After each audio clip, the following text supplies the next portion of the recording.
أعوذ بالله من الشيطان الرجيم بسم الله الرحمن الرحيم الحمد لله رب العالمين وصلى الله على سيدنا محمد وعلى آله وصحبه وسلم نويت تعلم التعليم وتذكر التذكير والنفع والانتفاع والإفادة والاستفادة والحث على تمسك بكتاب الله وسنة رسوله صلى الله عليه وسلم والدعاء إلى الهدى والدلالة الخير ابتغاء وجه الله ومرضاته وثوابه وقربه سبحانه وتعالى.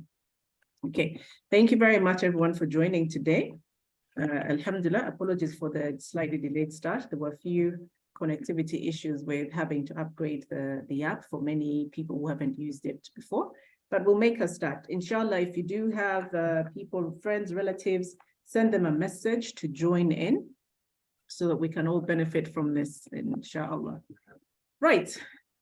Our topic today is freedoms. And for those who are joining who are part of this, the sessions that we hold on a weekly basis, you'll know what the purpose of our weekly sessions is.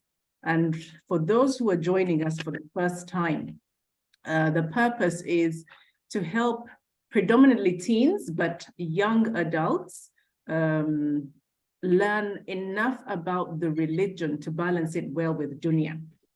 We typically learn about our religion, what are the requirements we have for our obligations, the prayers, the fasting, what we can eat and what we cannot eat. That's the halal and haram. However, very infrequently, it's very seldom that we actually think about how does this relate to the life that we lead right now in the times that we're in. And our sessions are meant for that, to help us balance our practice of the Deen with what we have of dunya around us, which can be overwhelming for many of us, but it's to do that. So this session is to explore that aspect of our lives, which is freedoms when it comes to teenagers and young adults. It's, as we've said in the promotion material, it's often a topic of high emotion in some families and some households, but it shouldn't be. And when it is, it should be managed to a level where we don't completely lose ourselves. So inshallah, today we are glad to have Dr. Faridah Sekalala-Kasujja joining us. We've got Adil Kajubi, one of the people who will be speaking to us about our chosen topic. We have Shafic Sematimba, and inshallah as well, we have Abdul Aziz Kakooza. If you could let us know when you're on, Abdul Aziz, please. I can't see you on yet, but inshallah, those are our prepared participants. But by all means, this is meant to be a discussion. Think of it as something for us that we want to explore, discuss, and at the end of it, come away with some resolutions that will ultimately grow us closer to our Lord and closer to seeking his pleasure, and closer to his pleasure, closer to his mercy. So whatever it is, please feel free to express what you feel, what you have, and then inshallah together we can come away with some steps forward in what can be a tricky subject for many people to explore. So welcome, welcome, welcome. Dr. Faridah, you're welcome. Assalamu alaikum. Adil. Okay. So you speak to my mic. Okay, so we'll start. I'll put a question out there first, initially for the younger ones, so the teens and the young adults. A question out for you is, and I've done, I wouldn't even call it research, but I've asked a few questions around what is your idea of freedom? What would you like to have the freedom to do? Now I'll put this out to the younger ones. So I'll start with Adil here. If you could turn on the video, Adil, so people can see you speak, but you'll use the microphone on here. Assalamu alaikum wa rahmatullahi wa barakatuh. Wa alaikum assalam wa rahmatullahi wa barakatuh. I am Adil Ali Kajubi, and I'm going to be representing the teenagers in this discussion. So what is your idea of freedom? What and to all the participants, please have a think of what would you be free? What would you like the freedom to do right now? If you were to think, I would like freedom. What is it that you're dying the most to be able to do freely? So give us, and it's just quick answers. Then we get into our discussion. And you can type them in the chat for those online. But Adil, please have a go, and then we can have some others give us their answers. One thing that I would really like to explore would be making money, employment, getting a job. I'd also like independence, because a lot of us teenagers like independence, the thought of making choices and exploring our options. Okay, choices, options. Okay, any other thoughts coming of people on the call? Dr. Faridah, when you were around 16, 17, what did you feel you wanted to be able to do? To have the freedom to do? And then we would like some answers. I've got Adzik, Sharif, Kakooza, Saida. Please give us some thoughts. What would you like to do?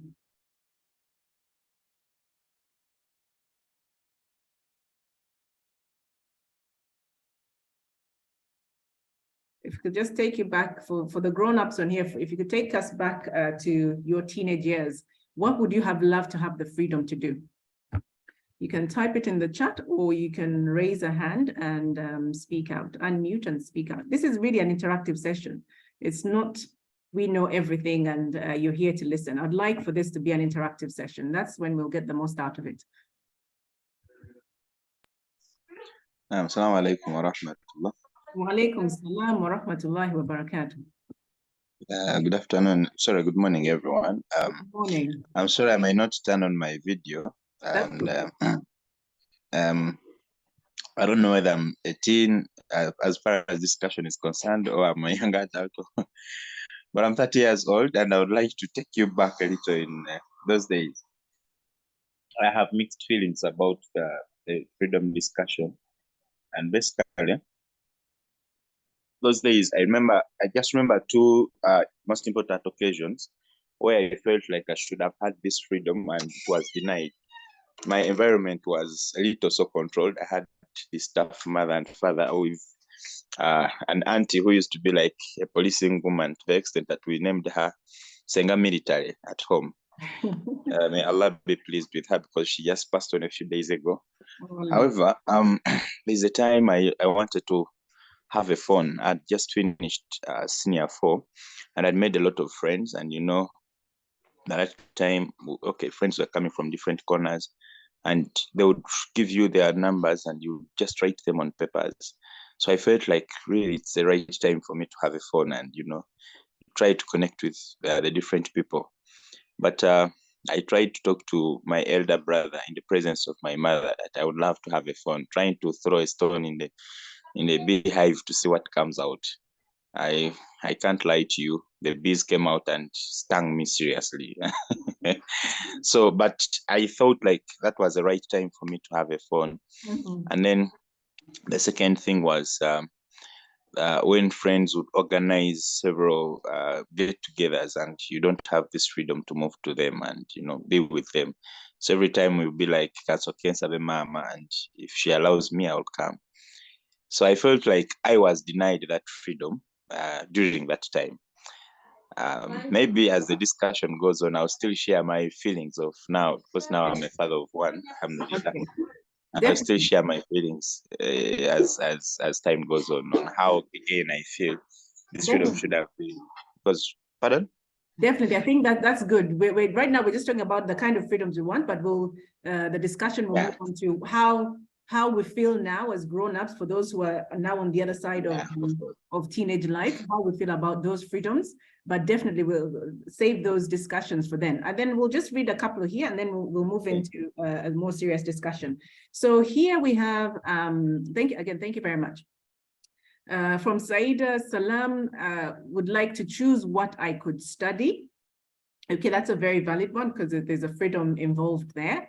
and a limitation or a guidance or imposition from wherever it is that it might be, freedom to choose what we want to study. Then another one, this is anonymous, an anonymous person. It'd be good if you could put some names, then we can relate easily. If you could change the name that you're signed in with. And it says, to be allowed to interact with my friends, because this generation requires it. And that's, again, a very valid point.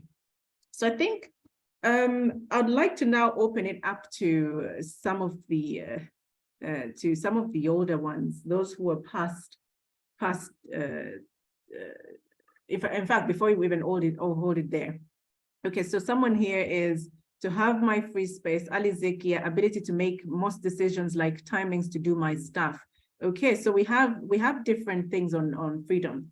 And now I'll put it back to the younger people, the teens, because we will get to a broader discussion. But this is another question to the teens, and hopefully it's a quick yes or no answer, because we'll get into the discussion of those answers. But a quick yes or no.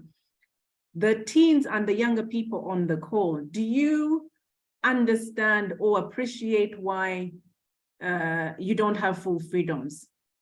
For example, you don't have freedom to choose what to study, freedom to go where you want to go, freedom to have your own space. Do you understand what? And just keep it to a yes, no, because we're going to explore those answers as we go through. But just a quick yes or no. Do you understand why you don't have the freedoms you want to have?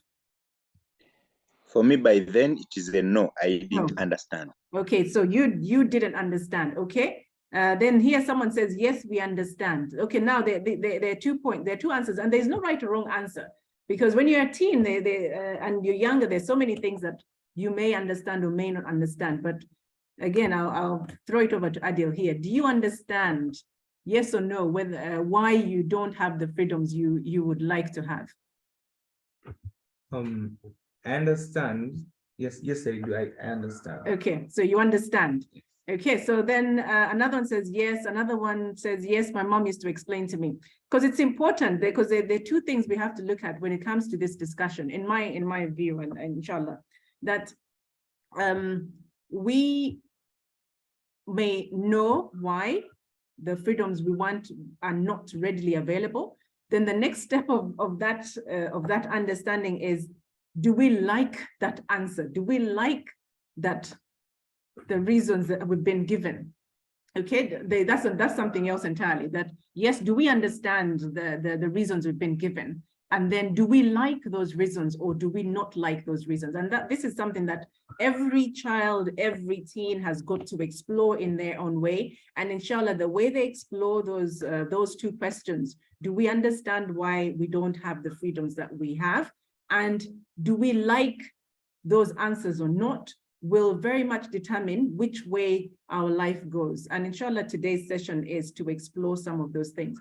Now, we've had a chance to listen to some of the teens. So another one says, yes, someone, understands the reason why. So this is anonymous, but the reasons are not really convincing. And that's very valid. That's very valid, that the reasons may not be convincing. The reasons may not be reasons that we like.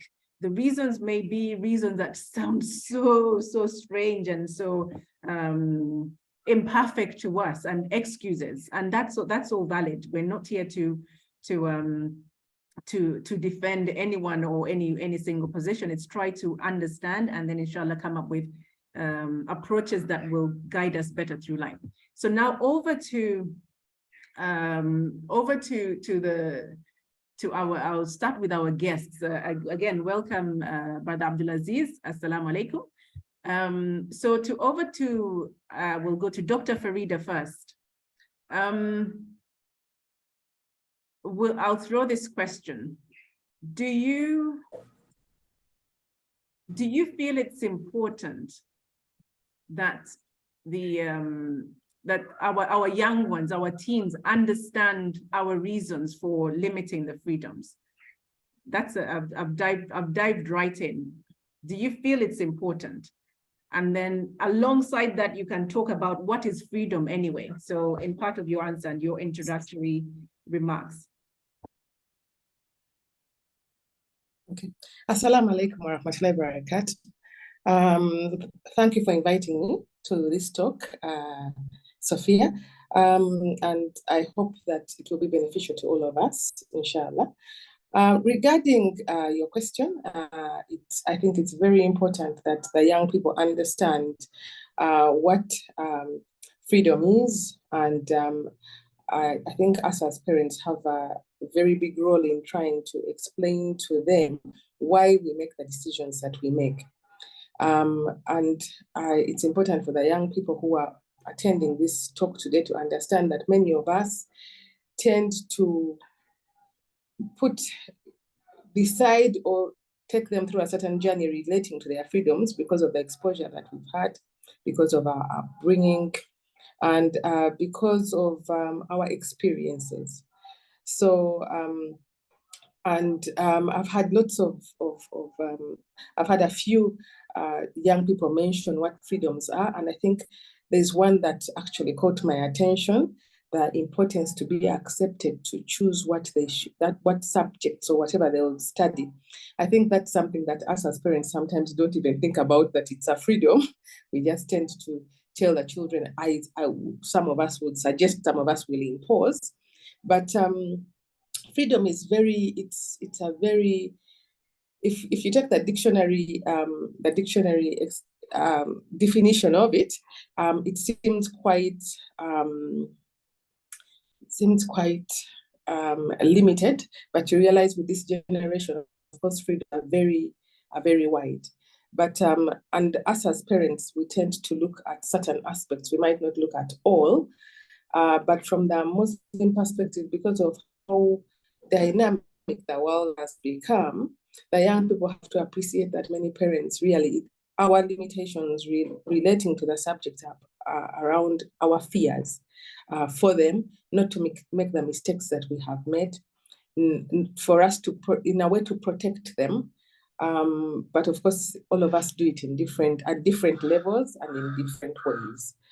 I'm not going to try to explain freedoms, because after having had the young person who said the freedom to choose what they would study, I have to say that that caught my attention. So I think they seem to all know what we are talking about, but most of us tend to think about the social entity, the interaction with the opposite sex, the going out to meet friends. I think those are the ones we tend to look at normally, but of course it's quite wide. Thank you very much, Dr. Faridah. It's definitely very wide, and as you've said, one of those again caught my eye as well, the freedom to choose what to study. And I think it's fair to say that every individual will have certain things that they would like freedoms about, and they may not be the same freedoms that the next individual seeks. They could even be people in the same family, and one person feels that if you look at family structures, that there will definitely be, unless it's a very dysfunctional family, there will definitely be rules in a family setting, that this can be done, this cannot be done, this is acceptable, this is not acceptable. That will happen. It happens in society as well. But you will find that even in the same family, one sibling will be completely fine with those limitations that have been set by the chief operating officers, that is the parents. They'll be completely okay, and then another sibling will find them completely stifling. So it's fair to say that no single concept or idea of freedom fits all. Some things we might be completely okay. I'm okay not to be going out on my own with my friends because it's my nature. I don't really want to go out. So that doesn't feel like an imposition. Then another person will say, I'm actually very okay being told what to study. That's okay. Whereas for someone else, that is a big thing. So it's important, I think, as we explore this as the grown-ups on here, for us to appreciate that the freedoms for one may not apply to the other, or the limitations that are felt by one person may not be felt by the other. And that's where the challenge is, I would say, for many of the parents, that at some point, they have to have some standard guidelines for the way they run their homes, but then those standard guidelines may not fit everyone. But let's move on. If there's anything that you'd like to contribute to this discussion, remember, it's a discussion. Inshallah, we are hoping that through this discussion, we can pull out enough of a set of guiding principles for us to take through life as grown-ups and parents interacting with the younger ones, and also with the younger ones interacting with the grown-ups. Ultimately, we want to get the pleasure of our Lord. Ultimately, that's what it is. And there's something that I'm really, really dying to say, but I'll save that for the closing part, because if we even get into that thing that I really want to say, the discussion will be completely closed and we'll move on. But we'll save that for towards the end, inshallah. So, Brother Abdul Aziz, tell us, what is it important that our teens and young ones understand the reasons why they don't have the full freedoms of what they have? Okay, Brother Jawhar, you coming after Brother Abdul Aziz, inshallah. Assalamu alaikum warahmatullahi wabarakatuh. This is an interesting topic. I believe we may not even exhaust it today. Everyone has his own opinion about how we introduce our children to the days, our days before the coming of the internet. We used to be controlled our movements. You'd be cautious with neighborhood. You are allowed to go and visit, told what to eat, or maybe not to eat at the neighborhoods, because your parent was concerned about what they eat. Will it happen? It looks like there's an interruption on internet over there. It looks like there's a bit of interruption over there for Abdul Aziz. We will just quickly look at some of the comments that have come through the text. Are you back?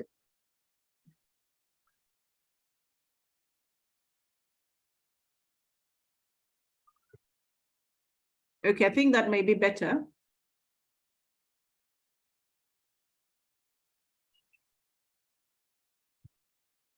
Okay, Abdul Aziz, you're muted. You may start to speak. If we get interruptions with the Okay. All right, I think I think my internet was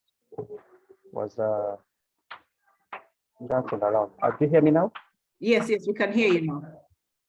Yeah, I was trying to create a case here that during the days before the coming of the internet, our parents used to be concerned about which neighborhoods were allowed to go to play from, and would be told not to eat from other homes because of concerns of control, what values they have, or maybe what halal things they have and stuff like that. So there was quite some similar of what is happening today. Today we have the coming of the internet and things. Our children have been exposed to the internet, and they would like to communicate with other people. I think this is not different from our days before the coming of the internet. It was some sort of making sure that we are familiar with the values that we believe in at home, so that you would be mature enough to control yourself when you meet other people out there. So I believe our youth should be understanding that this control is not meant to make them feel prisoners, but we are trying to prepare them for the world, which is really tough. And they should be aware that we love them so much. It's not meant to make them feel that they are denied their rights. I think those are my simple opening remarks.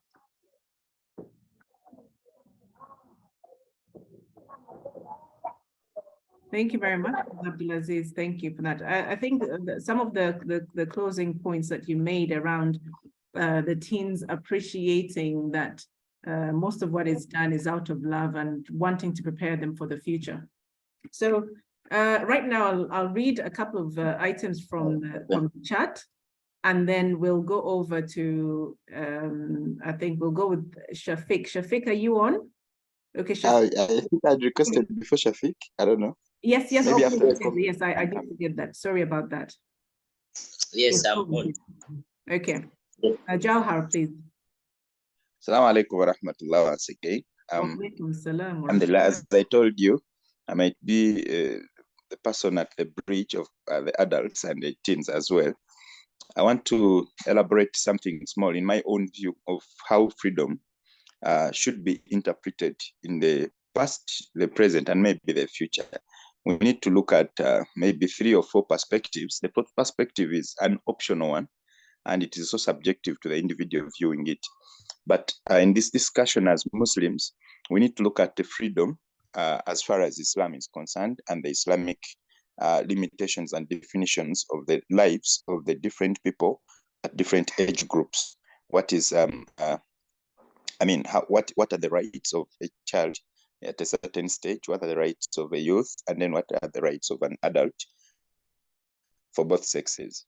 And then 2, we need to look at it in the perspective of the area where we come from in terms of the legal and maybe judicial system in that area, the established rules and regulations that govern that area. What are their limitations in terms of what they define as freedom?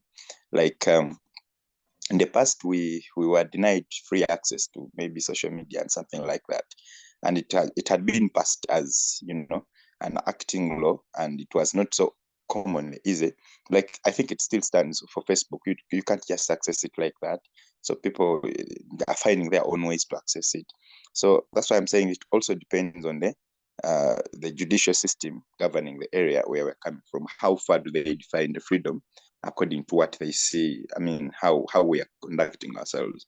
And then the third perspective is the cultural perspective.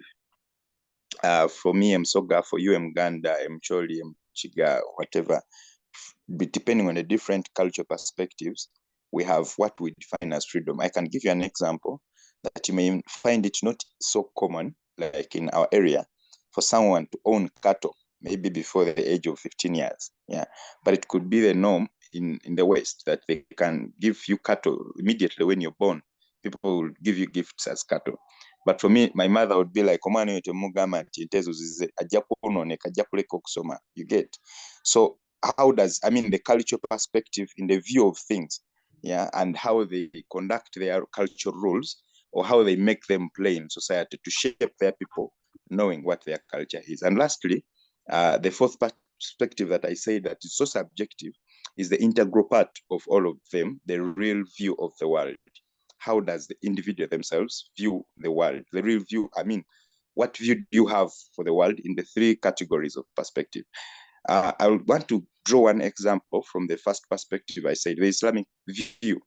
The Islamic view dictates that for a female, it is important if the parents tried to identify for you this person and screen for you the person you're going to marry, yeah, before you get married to them, and they will want to facilitate the process of negotiations between you and your partner, to the end that you come to an agreement. But then the question would be, is it ideal in this environment we are living in? Is it really practical? How best can we go about it? So that's why I'm saying it brings in the fourth perspective. If we want to be so strict to the first Islamic principle, it may not actually, we may see most of our daughters and sons not getting married just because of that idea. Because the daughters will not feel free to open up that Shafiq is dating me, and maybe my brother-in-law can be there when we are not talking our things and how we are agreeing on certain things. They may not feel so comfortable. So what is the plan? How do we go ahead? Do we just deny this person that if you cannot abide by this principle, then you'll not get married? Or this person also has to understand that this is what Islam says and I have to do it. Then for the 2 sides, it brings us to the fourth perspective of the individual's view, subjective view of the world. You view it like from different people, they will see the world differently. Now, my last point I have to make on this is that as we, the teens, who are thinking differently about this freedom, and then the mothers and fathers who are thinking, actually, for us, we think always positively that whatever we are doing is good for this child, regardless. That's what we will think. The same way, the teens will never understand. You ask a certain question that they understand and they really like the reasons behind it. I want to be sincere with you. They will never understand it and they will never like it. You deny your daughter to go and meet the person they like with a lot of freedom, they will never understand it. They'll be like, you're denying them chance to get married. You're denying them chance to meet who they love. You want to force them to marry who you want, something like, so they will never understand it. We need to come to, to set up an environment that allows an integration of the judicial system of the country, and then the cultures and freedoms that our cultures define. So that at the end of the day, the child, because the child may never understand. Lastly, they used to lie to us behind the cultural norms. They used to lie to us certain things, and you would abide, and we just finding out, when we are grown up. I'm soon graduating as a doctor, but some things they used to tell us, like when you sit on these 3 stones they put around, like the local stoves where they cook from. When you sit on one of them, you'll get a hydrocell, and from the pathophysiology I've studied in class, there has been nothing like that. But you'd learn that at the end of the day, you'd learn that this stone could be hot and you'd get hurt. But if you tell this person that stone could be hot, you'd get hurt, because then there are times of exploring the environment, because that's the most dangerous time for a teen. The time when they're exploring most, they will go everywhere, like unlimited. They want it unlimited. Yes. Yet if you don't limit it, they will get problems. They will sit on the stone and it will burn them. But when they had someone has a hydrocell, and you tell them you sit on it, you get a hydrocell, wallahi, they will never try it. They will never sit on it. You get. So for the teens, the message I have for the parents, you'll have to lie to these teens for what you want them to, for what you think is good for them. You'll not have to tell them all the facts, because they will never understand it. Yeah. Then for the teens, I don't think whatever they are telling you, they are lying because of my submission. Sometimes some parents will be so sincere to you and they'll tell you. But to some extent, try to look around yourself, and some things you'll have to only abide, because maybe if you're Muslim like me, just think about it in the Islamic perspective. If my parent is telling me something and it's not shirk, let me just agree because they are my parents. Yeah. Then at the end of the day, as time goes by, I want to give you a testimony that these days I really can't believe that we sit on the same table with my mother and my father and discuss things, how things should be done, even for the rest of the young ones and the grandchildren. I really, inside me, I'm asking myself questions. Am I the one who has reached this stage? You get my point. So right now, please, the teens, let us abide to what the parents are telling us. You may never understand whether it is good for you or bad. 2, for the parents, try to hide some things that they will not understand. Try to tell them little facts they can pick up. Integral part of the 3 or 4 perspectives are very important for us to move on. Thank you. That is my submission. Thank you very much, Jauhar. It's an interesting submission, which makes some very valid points. I would beg to differ on the point about lying for them to abide by some of these things. But I certainly would agree with perhaps withholding some information if you think they won't appreciate the depth of that information. Yes, there's no reason why we should be taking out all the information, giving it to them, withholding perhaps, but as to lying, I wouldn't go that far. But thank you very much. Now I'd like to get to Shafic Sematimba. Tell us something, because you were one of the people that very graciously accepted to come on to today's program. So tell us, what is it about freedom? He has actually mobilized us. Oh, yes. Barakallahu fikum. Yes, Shafiq. Assalamu alaikum wa rahmatullahi wa barakatuh. Wa alaikum assalam wa rahmatullahi wa barakatuh.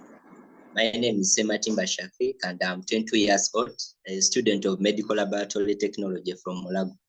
And now, thank you all for your submissions. Now I'll start with one of the things that was presented. That was the challenge of different kids having different rights or freedom.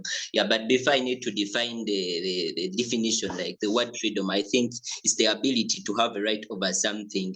So I think the basic is parents should have knowledge about parenting. We are facing a challenge that people just go into marriage without having knowledge. They just give birth to kids and then they just leave them there. Another thing is that parents are focusing more on working other than getting time for their kids. So you just find that the parent knows nothing about his or her kids. That's also a big problem. But if you create time for your kids, you will know what this one likes, what this one doesn't like. And in the process of knowing what someone likes and what someone does not like, you're going to understand that kid of yours. And then you are going to create that bond, because nothing is more important as the bond between the parent and then the kids, or the daughter or the son. Let the parent be the source of information for the kids. If a kid wants to know something, let him or her get it from the parent. We are facing, like, teens are facing a lot of challenges because there is no relationship between the parent and the kid. So the kid finds himself or herself getting information from strangers, which strangers are going to give him or her false information. But if there is that good relationship between the father and then the son, or the father and the daughter, you're going to find that the kid is going to be open to his or her dad, and then the kid is going to get right information. I think that's what I can submit as per now. Okay, thank you very much for that very interesting one, and from such a young head, young shoulders, 22 years old. Of course, for the younger teens that might be really old, but it's very interesting, the concept of knowledge of parenting. And that's a very valid point. And interestingly, as Muslims, now we remember we're taking this discussion back to the point where we want to make sure that we are journeying through this life in a way that is the most beneficial for us in our relationship with our Lord. So as Muslims, we are actually required to know the rulings of every situation that we're in.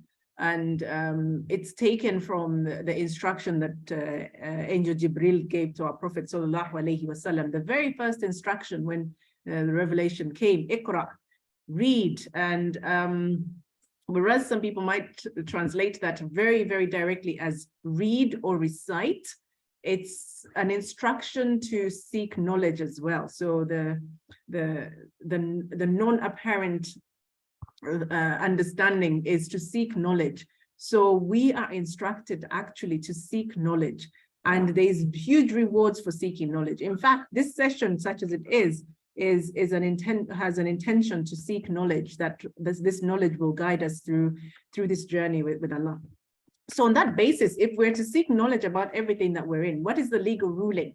And for those who've just joined us, I'll take us back slightly and to something that we had in previous sessions.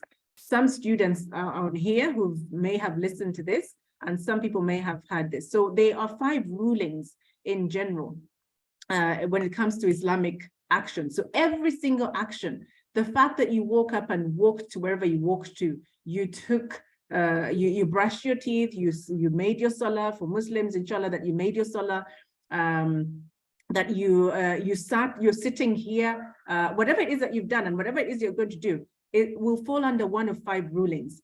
That one of them, the first one will be that it's permissible. The general disposition of actions is that they're permissible, that they're neither harmful or whatever, they're permissible. Then we go into the second ruling above one of those. One below is that it's disliked, that the action has been done is disliked in the Sharia, according to Sharia, or above that, that it is recommended. So we have the first one being it's permissible. Then one below it, and I don't know which fingers is below below or above. One below it will be that action is disliked, but one above permissible is that it's recommended. And then the furthest down of the rulings is that it is prohibited, it's haram. So we have haram, disliked, permissible, recommended, or the final one being it's an obligation. So definitely it's liked and it's an obligation. So halal or fard. So when it comes to parenting, when we become parents, it's our obligation to learn about parenting Islamically. When we're getting married, now just a tangent off, when we're getting married, it's our obligation to know about marriage. Equally, as children, as students, as teens, when you get to the age of maturity at 13 or 12 years old, your parents would have worked towards giving you the knowledge of everything, including the knowledge of what you need in your interactions with your parents and so on and so forth, which we take further. And so that's a very interesting point, that knowledge of parenting is actually very important. And as Muslims, it's an obligation. So parents, if we haven't specifically sought out that knowledge about parenting, specific guidance under the Sharia, that's something that we should seek out. And then the working too much, sadly, that's a reality as well. But as parents, I think this is something that we have to work around to make sure that we still create those good bonds. Thank you very much, Shafic. Abdul Aziz, you had your hand raised. Abdul Aziz, have you got something? Yes, Yes. yes, I wanted to make a comment here. Yes, please. First, our audience should understand that no one is raised well trained to become a parent. We are not directly trained, but we copy from what we went through our parents, and normally that's what we transfer. And with Allah's blessings, we keep on learning more as we keep on discovering ourselves. Of course, we are living in hard times, as Shafiq made a comment that parents are more focused on working because they are doing it out of love. They want to look after their family and see that they get the basic needs of life: education, food, shelter. And you should sympathize with parents that they go through a lot in their lives to see that they may create a balance. And of course, Islam is a way of life. We are not all perfect, but we should acknowledge the fact that we try our level best to see that we guide our children. Of course, there are those who are here who do not really put in an effort, but everyone has a different experience and exposure. But if you have to go to the basics of life, if you have to just to think about the basics, why are we so protective of our teens? Because we've got certain experiences. Though we don't know at what stage one should be exposed to these kind of experiences about life and relationships, but of course, the automatic way of doing it is protection. You try to protect, and of course, it may not be the best way of doing it, but at this particular time in life now, where we have a lot of competing priorities, the Internet of Things, and we go to school and we meet these friends of ours and they share with us their experiences. I think it's about time parents also sit down and start now opening up to their children without kind of being feeling shy about things, because now schools have been attacked with different vices, as we know. So it's also the teens should be sympathetic to the parents of what they go through. Maybe I would say in my own time, I never had a lot of time with my parents. They were really taught up and very, very engaged in serving the society and everything. But Alhamdulillah, we are with the grace of Allah, we turned out to do what we are today, because we are really respectful. We knew that they have the best intentions for us. Okay, so there are so many complications out there, and if you're really a parent, you really love your child, whether the child is mentally unhealthy or physically unfit, you love this child and you really wish the best for your child, and the automatic mode that you would go in is protection. But at the same time, we should also understand that we parents also know our children.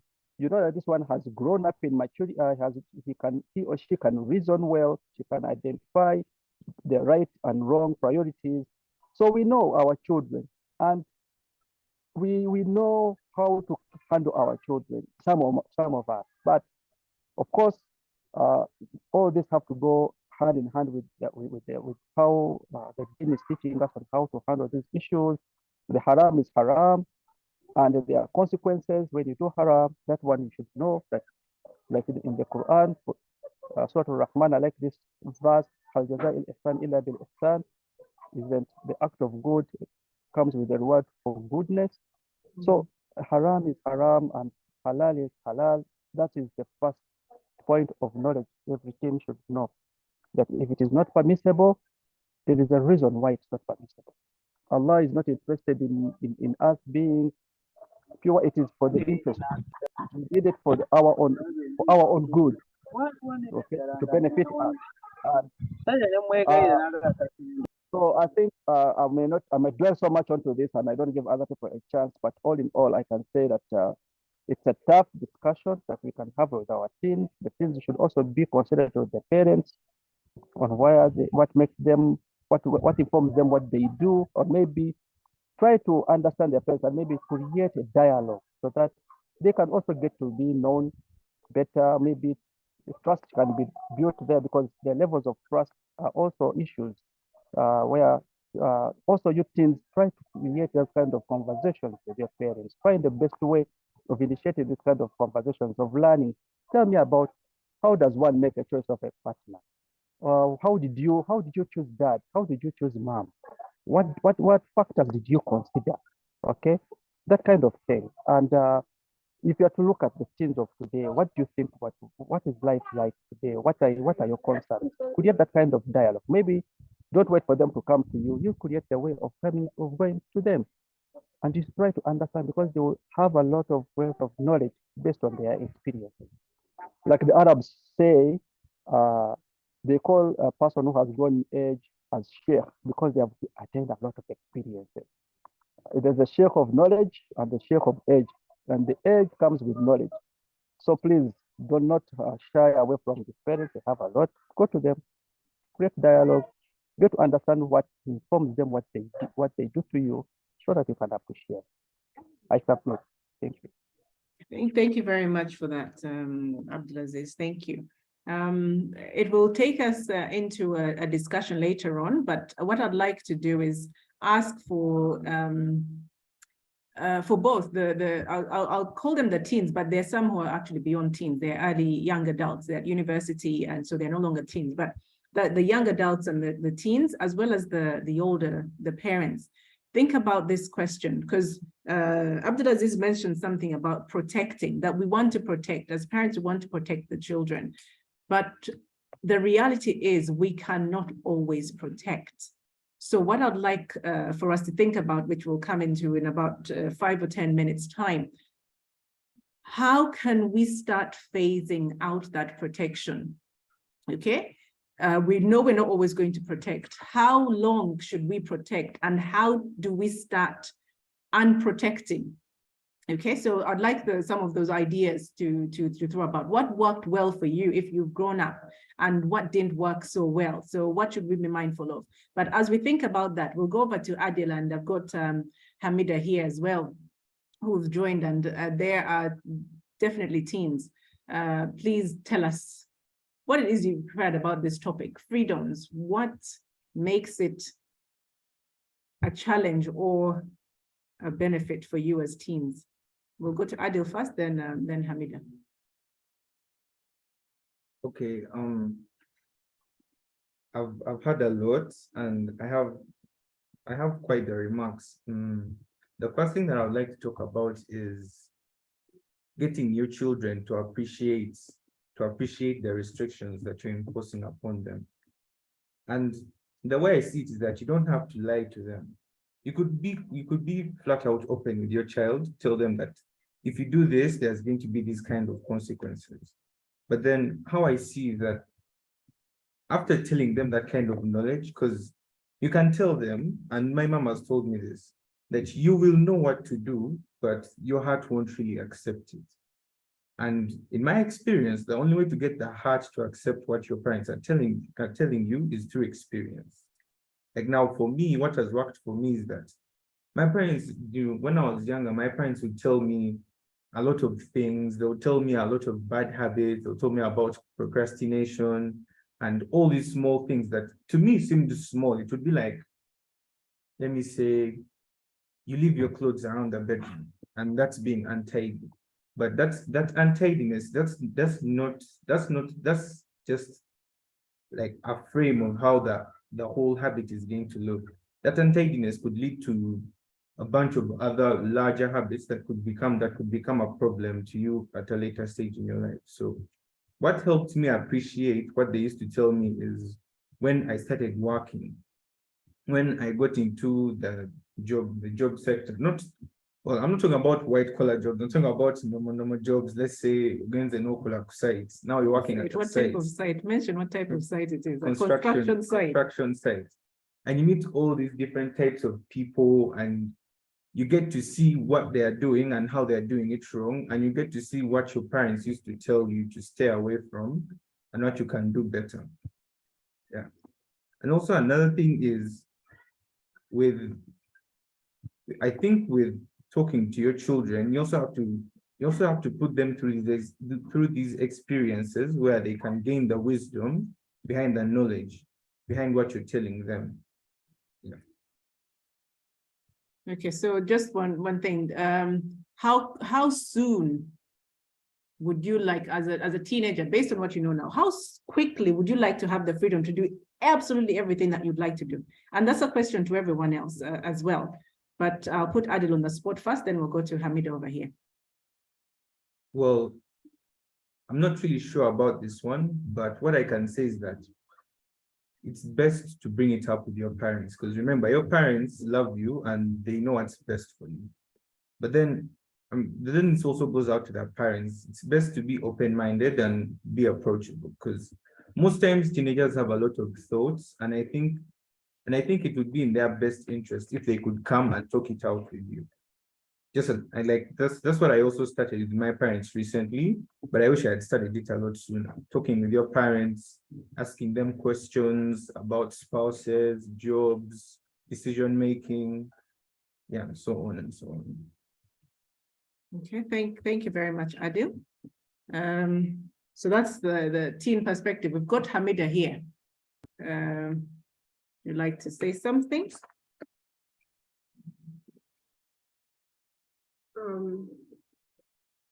So Hamida is okay. Hamida is a teen, same age as Adil, 18. So over to you, using the same gadget as Adil was using. So we'll just turn on the video, please. Yes. I've been asked how quickly I want to obtain the freedom. And that's a very good question, because me as myself, I'm soon joining university this year, inshallah. And it's time, I feel like it's time for me to start opening up to my parents about how I'm going to live my life, leaving home. And it's a very difficult thing for my parents, especially my dad. And that's something I think he doesn't want to accept. And it's very hard for him to open up about it. But I feel like it's really important, because I've started opening up to my mom about my life choices, my goals and my ambitions, and that's something that really, really matters a lot, especially for someone like me who is soon joining university.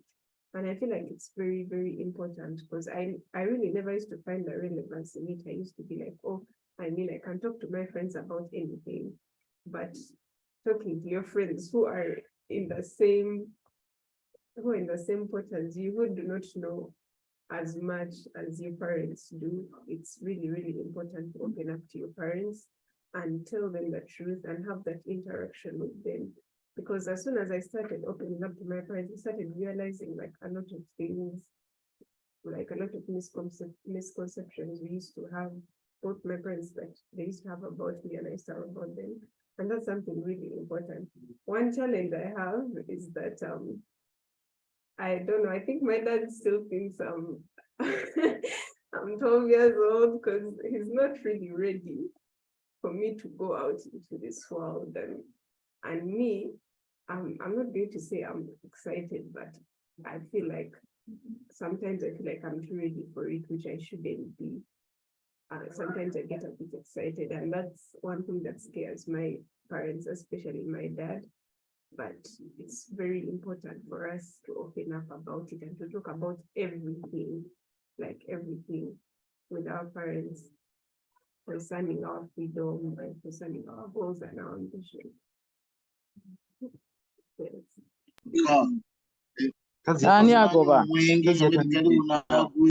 Thank you very much. Thank you very much, Hamida. It's actually an interesting. Just bear with me. The audio. Okay. Sorry, an interesting perspective from that, but I think it's the discussion on freedoms is very much linked to the idea of communications, the misconceptions and the misunderstandings, and us most of the time end us in this quagmire where there's conflict between parent and child, parent and teen, one saying no, I want to do this, the other one saying no, you cannot do it. It's really that lack of communication. And I think just picking up from what Hamida was just saying, opening up the lines of good communication, meaningful communication between parents and children from early ages is very important. And I think one of the most challenging because you'll find that children are individuals who have character traits. Parents are individuals who have character traits. Those character traits between parents and child, parent and children may not necessarily be compatible. That if you were to find someone of your child's character outside, that they may not be complete, then they may not be compatible, full stop. And you may not really be drawn to interacting with them. But when it's a child, you have to interact with them. And I think sometimes that's where the challenge is, that some parent and children groups and relationships find that the parent and child already have compatible characters, which makes communication come quite easily. But where the characters are actually very different, then there's a more of a struggle and a challenge to overcome to get to comfortable and actually very good and effective communication. So anyone else would like to add to the discussion at this point before we go into the question that I posed? And Adil, you're going to remind me, what question did I ask everyone to think about? Okay, I'm waiting for either questions or answers. I've got one or two people that I would like to get them to speak because they've been on the call for a while. Please don't be silent, do communicate. Just because you were not named on the flyer that went out, it doesn't mean you cannot communicate. It's an open discussion and a discussion, inshallah, that will lead us to navigate to our Lord in a much more efficient, meaningful, and purposeful way through the relationships we have between parents and children. Anyone would like to make a comment or add anything? Yes? Dr. Faridah, please.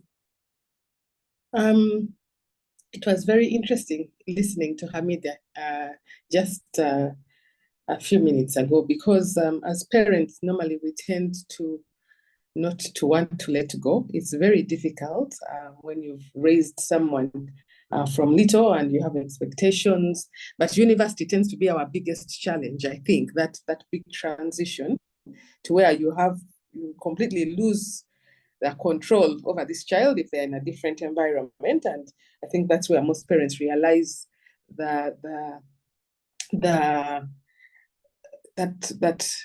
is a point where you have to let them go. And I think that's where you asked about that freedom bit. You know, you can protect the child to a certain point, but there's a point where they have to protect themselves. Mm-hmm. But it's what we do to get there. It's very scary. Just even taking a child to boarding school where you are not. For some parents, it's a big transition. It's a big separation for us with our children, but university tends to be a big point, because now the child is a young adult. They can do whatever they want to do. They are in an environment, if they're not at home, where even if they're at school for most of the time, and and they come home in the evening, it's still different. And the child, as Hamida said, you get excited. We've all been through this. You're at this point where you think, I can do whatever I can do now. And but actually, normally, and I'll tell Hamida, hopefully she's listening, when you get there, it gets quite scary, actually. Then you're thinking, oh my God, actually, I would like someone to make certain decisions for me, but they can't make the decisions anymore for you. So for the young people out there, parenting is, I went for a certain talk recently where they said parenting is not for cowards. Where we are at, one day, inshallah, you'll be there. And the times are changing every day. So you have to appreciate that as parents, we get scared. I had one young person who mentioned that parents work hard, they don't have time for their children. For some parents, it's not intentional. They have overlooked it because we grew up in a time where, for us, the village raised us all. But now we are scared. You've heard of all these stories where you're not sure, you don't take your child to the neighbors because you're not sure what the neighbors will do to their child. So we tend to keep you indoors. We have to do everything ourselves. Extended family is not something that is big these days, because even the extended family, now you have to be scared about which uncle you're bringing into the house, if you have girls, etc. So there are lots of challenges, but this freedom thing is something that we as parents have to sit down and maybe talk amongst ourselves a little bit more. I had a young person who I asked this, who I spoke to about this topic, and she said to me, it's important for the parents to realize that we are a product of our environment.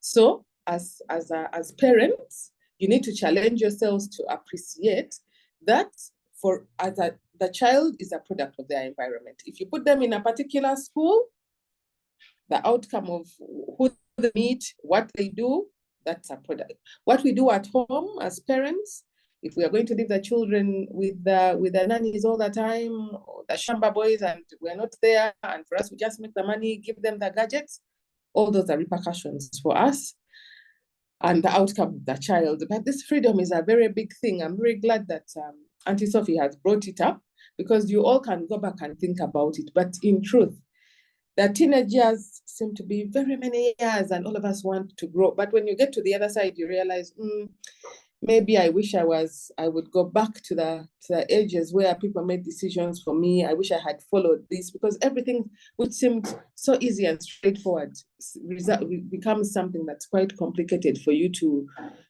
navigate on your own. But the boundaries of this all is that our religious perspective comes first. You have to think what is right and what's wrong. And as parents, we might say to you, this is wrong, but the social pressures, this social media has really become a living nightmare for all of us, because you're exposed to lots of things that for us we were not exposed to. So many of us as parents, we get afraid. We want to protect you, but as Auntie Sophie asked the question, how far can we protect you?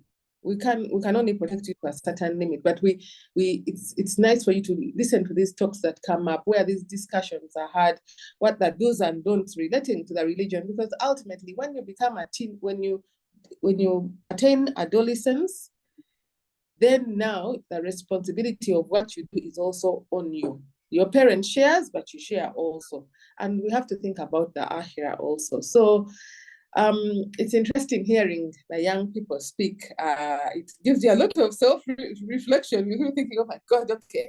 But I want the young people to also realize that parenting is not easy. We don't have a manual for it. The times keep changing, environments keep changing, world is so dynamic. And even us, now who are in our 40s, you they keep saying something and you think, oh my God, I don't know about that, and things keep changing. But these open discussions with your parents are very, very important, because if you ask a question, I think we've changed. We are a generation where we might, if you don't know how to answer a question, I might pick up the phone and call a friend and say, how do I answer this? But most parents might try to explain things, hopefully without lying to you, so that you understand where you're coming from. And if you start it early on, from when you're little, now all of you are in your teenage years, it makes life very easy, because by the time you get to university, you have lots of questions. You'll meet people from all sorts of places, all walks of life, different upbringing, different exposures, different expectations. And it's quite stressful. In fact, that's where young people get depression, because you are bombarded with lots of things, you don't know what to do. But if you have an open channel with your parent is the one person who loves you the most, unconditionally. Everybody else might have a reason why, but the parent will try and give you that guidance. So it's nice for you to open up. And if a parent can't give you that guidance, get an adult you can trust. Of course, someone who, not any random person, because also trust can be used to abuse. But freedom is something that we all want, but I think it's also quite scary. So that's my take. Thank you very much, Dr. Faridah. Just before we get into Shafic, you have your hand raised, but I'll just make a comment around what some of the things Dr. Faridah has said. And for some of the younger people on the call, or anyone who has a discussion with the younger, some of the teens, they might throw back at us the fact that we keep saying, oh, their times are different, your times are different, during our time it's this, during our time we did this. And sadly, that's the reality. As Abdul Aziz said, none of us is born with a knowledge of parenting. We would know how to, our first instance of parenting is our own experience of how we were parented. So the things that our parents did, we are most likely going to do exactly the same thing, unless we've been deliberate about seeking knowledge about particular aspects that they did. So don't get so wound up by the fact that they'll refer back to, oh, during our time we did this, during our time we did this, our parents did this. That is their first frame of reference. But inshallah, I hope you can still engage with them enough for you to advise them that, yes, during your time it's this. However, how can you relate your experience to our time now? I think always bring it back to that. Don't just turn away thinking, oh, these people don't understand me. Yes, they don't understand you because the times are different. However, they will understand where you want to go or the guidance you're seeking if you remind them that, okay, that was your experience. How can that experience be relevant to me now?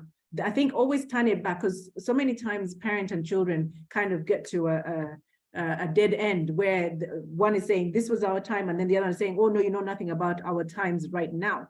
But I think there has to be that connection. And if the parent is not making that connection to say that, okay, our times we did this, so for your times this is most relevant, then as the teens take the initiative, take the responsibility in this, don't be a bystander. This is part of the freedoms that we're seeking, that the freedoms will come with responsibilities. You've got to take the responsibility to channel the discussions which way you want to go. And I think it's a sad reality that society is not what it was when we were growing up. When we were growing up, we were exposed to possibly not more than 10 households for you to know exactly what was happening in those households. And by and large, those households had pretty much the same values as your own household. If you had to wake up to do chores at your house, you had to wake up and do chores in the other household. If you had to, the same things, the same values, whether the families were Christian or Muslim, because in the 80s, we very much interacted with Christian and Muslim families very closely. Neighbors were Christian, and the values that they had, if it was cultural or societal values, were the same values that we had in our homes. We worshiped differently, but the values were different. So we didn't have such a discussion about freedoms because we were not exposed to what was out there, the other side. We were not exposed to the other side. And what we saw on TV was very much, yeah, that's on TV, that's for the Bazungu, and it wasn't for us. However, the times now, and this is over to, it doesn't, I'm not saying it makes it easier or more difficult. The times now are that the teens are exposed to all sorts of things. They're exposed to hundreds, if not thousands of households. How? Through social media. And some of that exposure is very artificial, that we will display on social media. Fellow teens will display on social media the things that are happening in their homes that may not be really reflective. They misrepresent to indicate a level of freedom and happiness and all of that with what's happening in their home structure. And then sadly, as a teen, you look at that and say, oh, I want that. I want the freedom to do this. I want the freedom to do the other. So we're exposed to a lot that's out there, but not prepared for choice making, for the decisions that come with that freedom. So it's very interesting. And I think we'll go over, Shafic, if you could say what you have to say, and then inshallah, we'll go over to the point, when or how should we start taking the protection away? How do we prepare? And the question really is, how do we prepare the teens for freedom? Freedom is definitely something that we all need. The teens need freedom, but how do we prepare them for that freedom? Okay, Shafiq, over to you. And then the rest of you could start preparing your answers and responses to that question. How do we prepare for freedom? Okay, my point is I have 2 points, one for the parents and another one is for the teens. For the teens, I'll just tell you one thing: you need to be patient. Everything comes to an end. Time is going to come and then you are going to enjoy all the freedom you want. And then another thing is, whatever your parents do, they do it for your own good. No one loves you better than your parent. If they say don't go here, it's for your own good. Perhaps at that particular moment, you might not understand why they are denying you such and such a thing, but be patient. With time, you're going to enjoy whatever you want. And then for the parents, of course, there is no parenting manual, but there are various ways of learning. This is one of the ways of learning. And I'm sure every parent who has attended this session has learned 1 or 2 things that he or she is going to apply during his parenting process. Besides, there are other programs through radios, even the sheikhs. Like in Islam, it says that if a child reaches 7 years, do this and this. If this one reaches this age, do this and this. So the parenting, I didn't say that you should attend class or what, but then there are various ways of learning. One of them is consultation. You can consult your friend. And then I conclude by telling parents that we need to be vulnerable at a certain extent. Like teens hate it that you are perfect in everything. For you don't commit mistakes. Like you need to be vulnerable, you need to be open, be like, okay, na phase and so it was kolako, but then you do this and this. But then some parents will be like, you know, that thing. Teens hate it when you pretend to be perfect every now and then. Thank you for this. Thank you for listening. Assalamu alaikum wa rahmatullahi wa barakatuh. Wa alaikum assalam wa rahmatullahi wa barakatuh. Thank you very much for that, Shafiq. And I'd like to actually emphasize the point that you made, where although you kind of retracted a little bit and said, you're not saying parents should go for classes. Actually, they should. Back to this, that we're Muslim parents. We're not just parents, we're Muslim parents. And we should know the rulings and the guidance that comes with it in the Sharia. So as parents, if we haven't, there are some really good Islamic parenting classes that have been formulated for life in this time with social media and all that. So we should go back and sit in class. Otherwise, we will make mistakes that will be asked about as parents. Our Lord is going to ask us about these things. When the knowledge was available, we didn't seek it. Okay, Luqman, please unmute and speak. If you'd like to share your video, please go ahead as well. Assalamu alaikum wa rahmatullahi wa barakatuh. Wa alaikum salam wa rahmatullahi wa barakatuh. I'm glad to have joined here, though late. Taking consideration about what we are talking about, the parents and the teens, in how they have to be brought. We know currently, when we are parenting, one of the uphill battle in today's world, most likely the parents, they have the biggest challenge, causing the stress in their lives, like parenting. You'll be asking, am I doing the best I can? Is our family too strict or too soft? And this question is, are we preparing our children to be successful, independent, and well-grounded adults? And for Muslim parents, the uncertainty of parenting can be amplified by fears of failing to raise a child with Islamic values in a global culture of growing atheism, narcissism, and fragile family systems. And you ask yourself, will my child continue to choose Islam into adulthood? How much will they adhere to the Quran and Sunnah? Will they love Allah and strive to seek out his countenance, or will they just act as Muslims? Not to forget that we as Muslims, everything we shall be doing has to be guided by Islam. No matter how, we cannot separate our religion from our social, cultural lives. It all integrates the same. And we're looking forward, how can we raise these strong individuals, these strong teams who are going to uphold the virtues and qualities of Islam into their lives, and at the same time are successful with their dunya. Adolescence is always a time of unexpected challenges and, a lot of emotions. But for Muslims growing up, it is particularly frightening.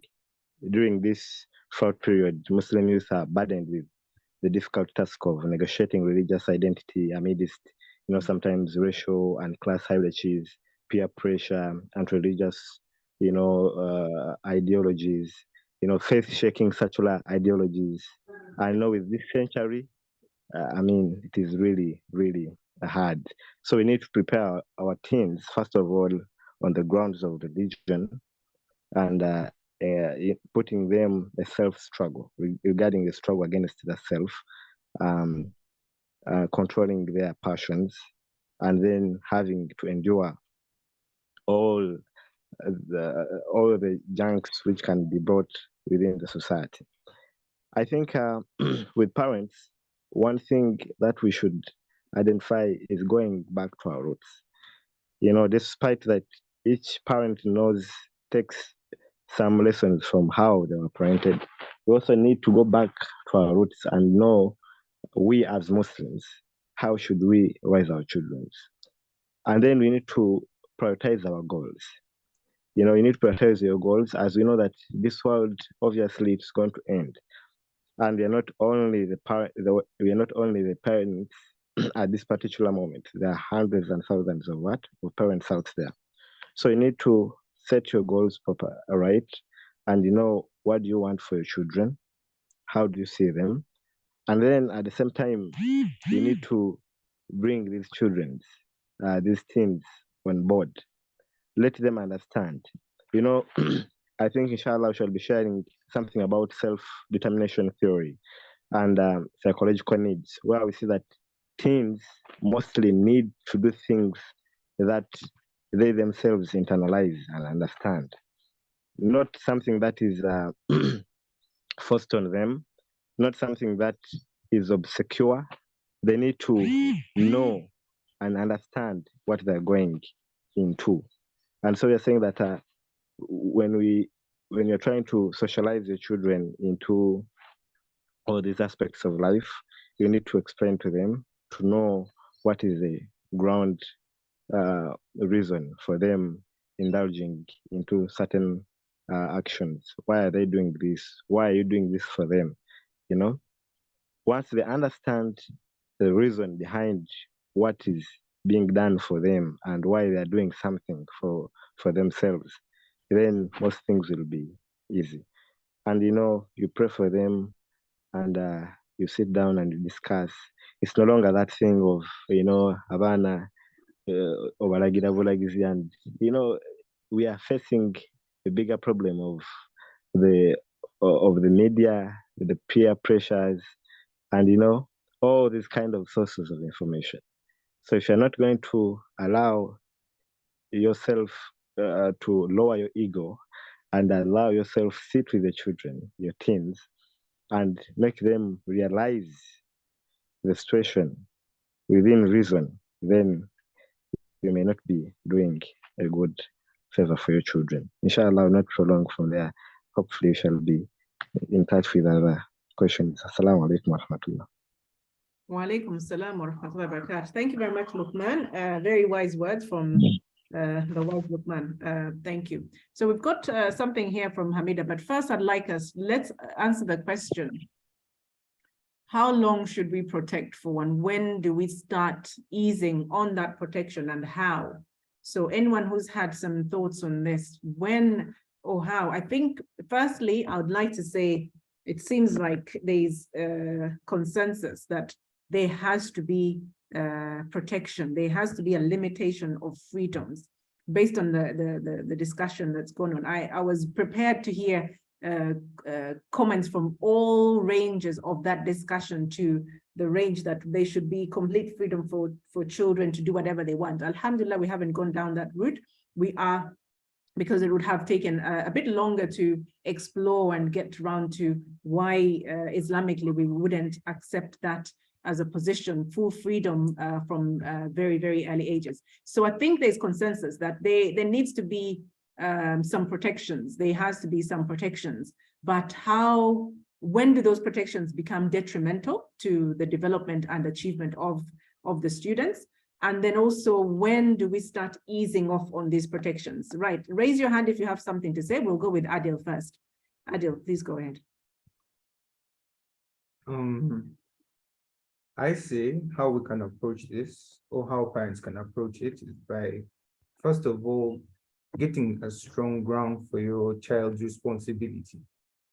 And I'm saying this, like, I think it's better to start showing your children that they are responsible for their actions, like, and also getting them to assume responsibility, starting at a very young age, whether they like it or not.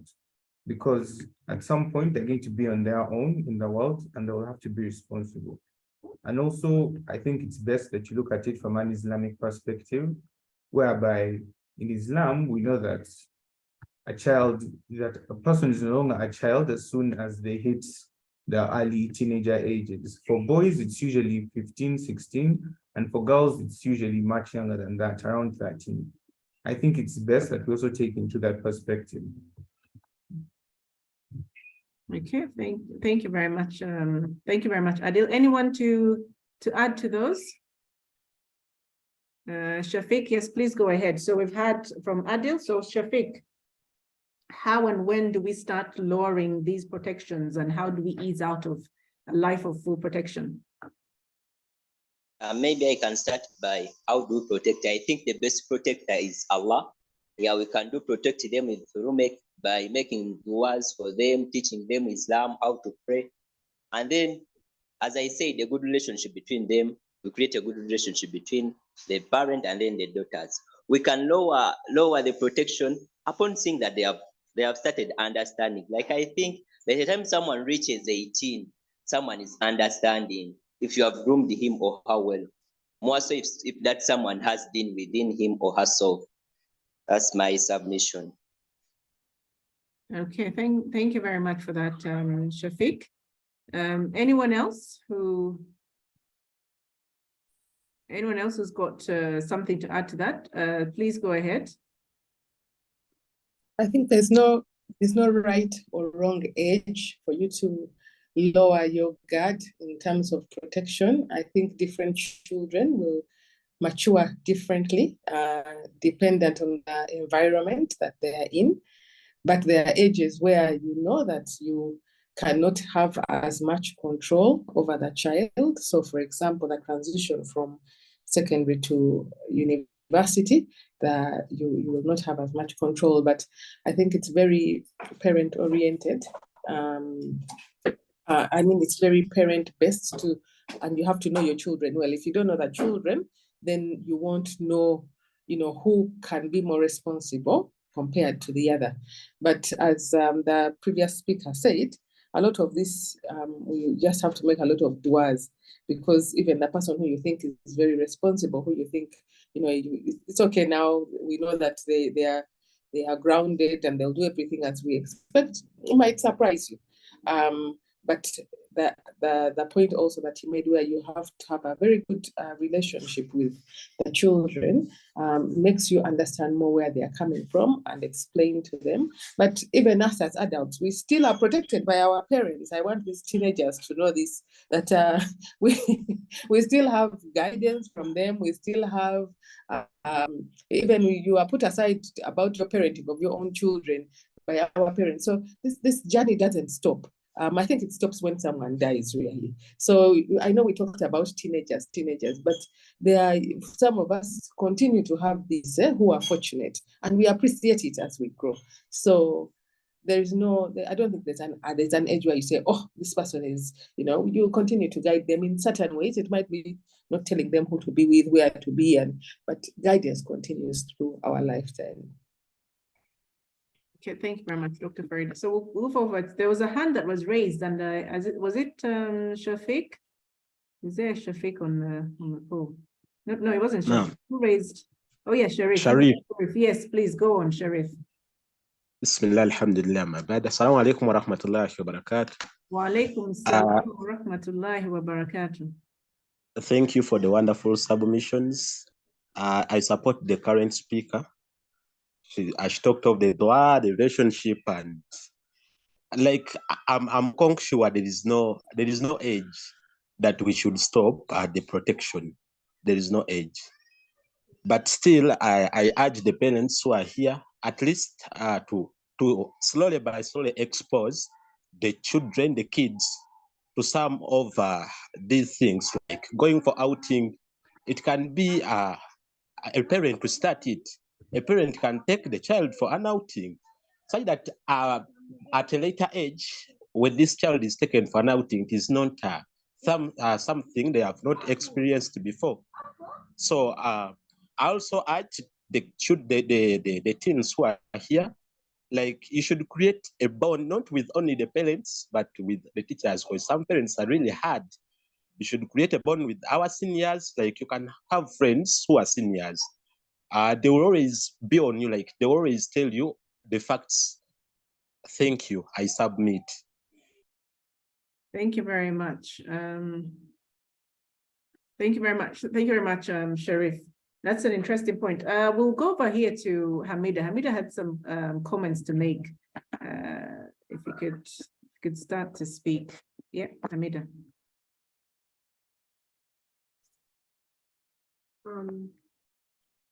I would like to talk about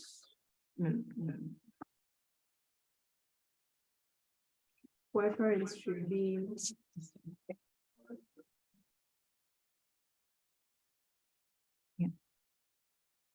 I'd like to talk about why parents should be more free with their children.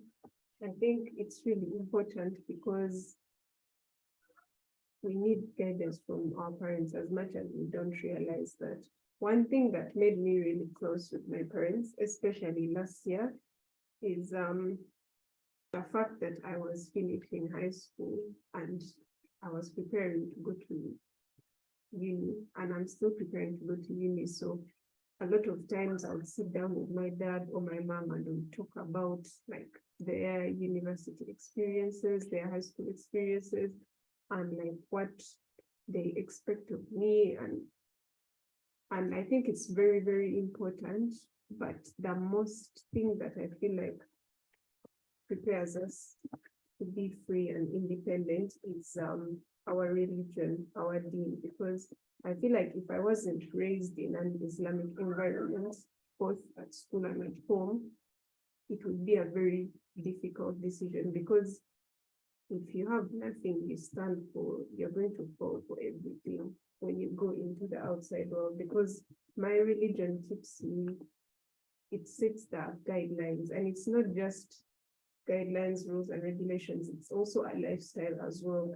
And that's one thing I'm really grateful to my parents for, because when I feel like if parents raise us in a way that is more Islamically oriented than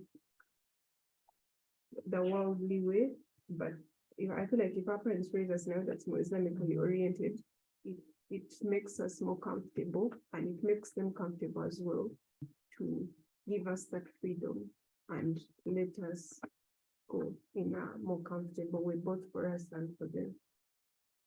Thank you. Thank you very much. Thank you very much, Hamida. That's subhanAllah, very wise words. And one of the things that I would like to pick from what Hamida said, and of course, please do prepare your additions to this. We've got about 20 minutes left on the discussion.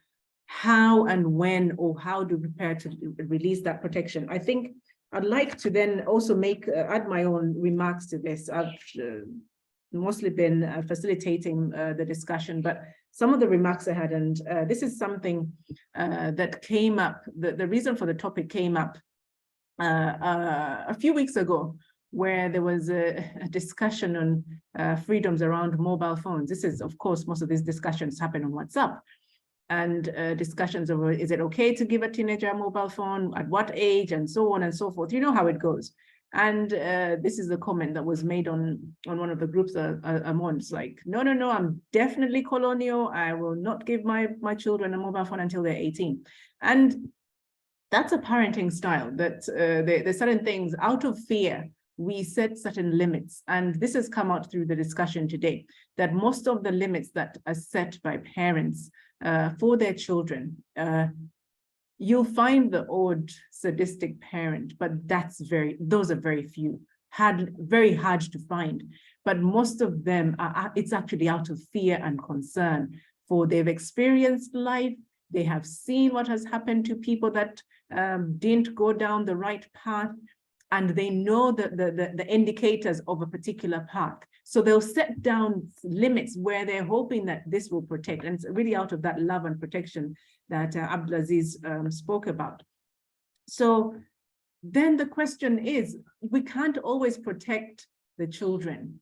Yes, we'll love them always, but we can't always protect them. So then how do we prepare them? If we know we can't always protect them, at some point they'll go out and face the world as it is. They'll face Dunya, and we know it's shaitan out there full force. How do we prepare these children for this? How do we prepare? And our first reference is our own experiences. So my first reference would be, what did my parents do? And that would be my first port of call. But now, as Dr. Faridah said, the world is changing so fast, so quickly, every day. We've got to then make reference to what is happening now. So then how do I prepare these things? And I think as parents, it's very important to recognize and that Allah has given us an instruction, and it's not just to parents, it's to everyone in the Quran, where he says, protect yourselves. Where it says,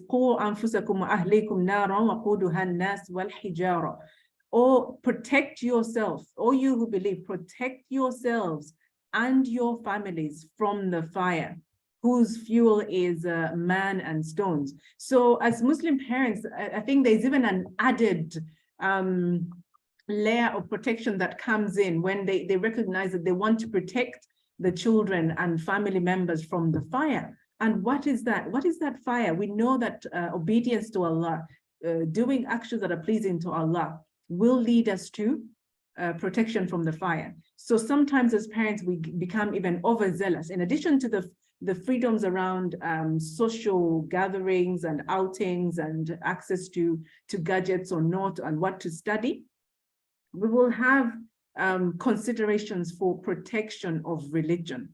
We'll have consideration of protection of religion, which is very strong. And you want to say, no, everyone has got to do this. Everyone, because of that fear, that there's that fire that we want to protect ourselves and our families from. So I think as Hamida said, because something that Hamida said triggered the discussion, that it's important as Muslim parents to understand what is it to be Muslim, and to teach this to the children, and to teach it in a loving way. I was once told by my teacher that the best thing you can do for a child is to teach them Islam in a loving way so that they love it. When the protection goes away, sadly, one of the things that the parents will try and protect against, that our own parents and parent after generation, they try to protect from those negative consequences. They know what's coming. So they'll try and hold the children really close so that they don't go out. But the children will go out at whatever age. Sadly, we'll make mistakes, we'll stumble. But when we know of what the Islamic guidance is, and we were taught it in a loving way, when things fall apart completely, there'll be that place of comfort to come back to, which is our Islam, how we were taught it and how to practice it. So I think one of the things that I feel that we need to do very strongly and encourage each other as Muslim parents is to show our children what Islam is. Not, and I'm not belittling this, not simply reading the Quran. It's very important to read the Quran, but we need to show them, how does that Quran relate to our day-to-day life? It's important. Alhamdulillah, most of the parents will teach their children Quran. They'll bring a teacher who will teach the children Quran.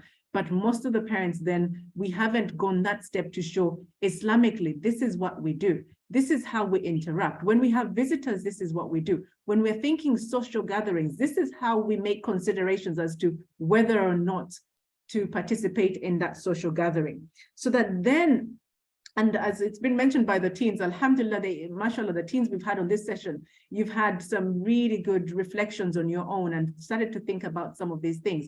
So that when you start to get exposed to those reasons as to why your parents are saying one thing or the other, you're understanding that this is actually the reason for this. They're trying to avoid that consequence, that you will become prepared through that discussion for your own life. We don't want you to meet obstacles and that's the first time you meet them and you don't know how to deal with them. So it's very important that in any discussion around freedoms, and when we give them these freedoms, that the children appreciate and the parents appreciate that there are responsibilities that will come with that freedom. Thank you very much. We've got a guest here who sadly has come in towards the end, but inshallah we'll get her comments as well. So it's important that in preparation for the life of freedoms, our young people learn about the responsibilities from a very early age, so that the responsibilities become part of their nature. But before they make a decision, they think about, what is my responsibility? What is my responsibility towards my family, my parents, and ultimately, what is my responsibility towards Allah, towards God? So it's important that we infuse that knowledge of God in them and in their actions, so that they can make those particular decisions. Because with freedom comes decision making. With freedom comes choices, where, as someone said, you grow up and at some point you think, I wish someone would make the choice for me, because some of the decisions are really, really hard. But we have to train and get them ready. So yes, we have to have and prepare for those freedoms. We have to ease these teens into those freedoms. But it's a slow process. We've got to be very calculating and measured about how they're eased into it and how well they are prepared for it. So I'll leave it over. I'll move over to, I think, Luqman, you have a hand raised. If you'd like to say a few things, then we'll pass over to our guest here to say a few things of what she has prepared for us. Thank you. Over to you, Luqman. I thank you. Assalamu alaikum once again. Wa alaikum salam wa rahmatullah. As we have been discussing the issue of protection with our children, how much should we leave them do what they want to do? I thought about something which we should really consider, and the way I've talked about the issue with the poll which was going on with of whether to allow our children to have phones at a particular age or not, and something like that. Really, as Muslims, sometimes Muslim parents fail to acknowledge religious autonomy. You know, when we talk about autonomy, we are referring to the need to experience a behavior, like a behavior which is reflectively self-endorsed, that it is from your own motivation that you're doing a particular thing. And many Muslims may object this notion of autonomy because it appears to give unbound choice to the individual to do as he or she wishes or wills. However, bounded notion of choice that violates religious values and laws. Therefore, we must restrict religious autonomy to choices within the realm of halal, things which are permissible. But religious autonomy, it is something that is really rooted in our culture, in notion that within that which is halal, there are so many different ways we can engage into worship or things that are really faith congruent and are personally chosen. One thing I always love parents to identify the personalities of their children. You know, sometimes you need for something about your child, and I mean, they have a very different personality, you know, and you need to understand what they can do best. And when you know what they can do best, then they will engage into it with all the love they want. If the child is not engaging in things that are detrimental, that are haram, obviously you need to guide the child, show them that this is permissible, this is not permissible. If you're going to do things that are permissible, then you have no limit. You can choose of all those things that which you find more comfortable with. And you know that children will always love and will always flourish in environments that uphold or that encourage autonomy. As I've said, the autonomy should not really take away the halal, but it should always encourage autonomy in a halal manner, in things which are permissible. And the child will always practice his faith if he has a choice. You can see examples from the Prophet ﷺ when he'd allow some companions, young companions, give advices, young companions bring suggestions on board. And when he would try to correct if someone has done something wrongfully, then he would not despise them. He would not kill their self-esteem, you know, but he would also encourage them such that he knows what they can do best, and he would encourage them in that manner. And I think as parents, we need to observe that. There's some self-autonomy. Let your bounds be within what is permissible. And also you need to improve on making your children relate with others. Because from this, the community, the parents, the teachers, they gain more experience on how they can make better choices for those guidance. I think I submit for that.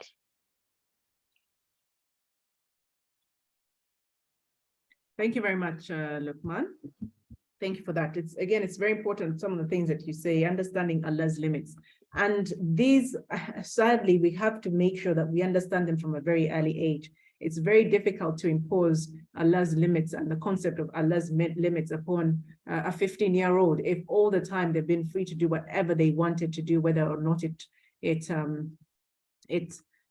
contravened Allah's limits. So it's important as parents that we teach the children the concept of Allah's limits by practice from a very, very early age, because then again, it formats the way they view life and how quickly they adhere to those same limitations that Allah has set for us. So there's a very big task that we have ahead of us as parents, as aunties and uncles, as brothers and sisters. So for the parents and the teens, we have a big responsibility ahead before us to make sure that whatever we've learned or the reflections that we have, we share them. Not that we go out and stand on a pulpit and try to share this, but anytime Allah presents an opportunity where you can share something of what we've talked about and freedoms and preparation for those freedoms, that we share it with those who may not know as much, because one life saved from tragedy or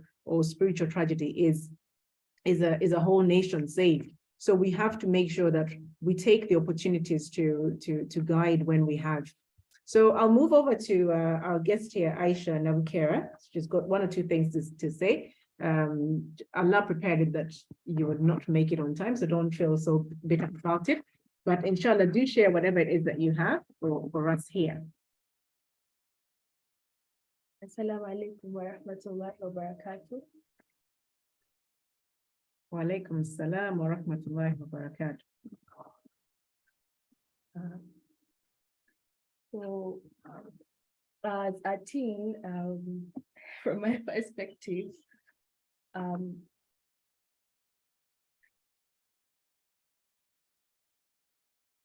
would like to have like some sort of freedom with my parents, like I could comfortably tell them something that's bothering me without feeling like they're going to overreact about it. I can comfortably get advice from them. Or if I want to meet up with a friend, like I could comfortably tell them without having to make up a kid, or maybe like, for example, about studies, like I'm going to go to my friend's place to study or something. I can just tell them I'm going for a visit or something. Yeah, something. Well, just saying more connection between the parents and the teen, because we really need, it's a tough time. It's a tough phase being a teenager. So we need our parents a lot at such a moment. Okay, thank you very much, Aisha. Thank you for that.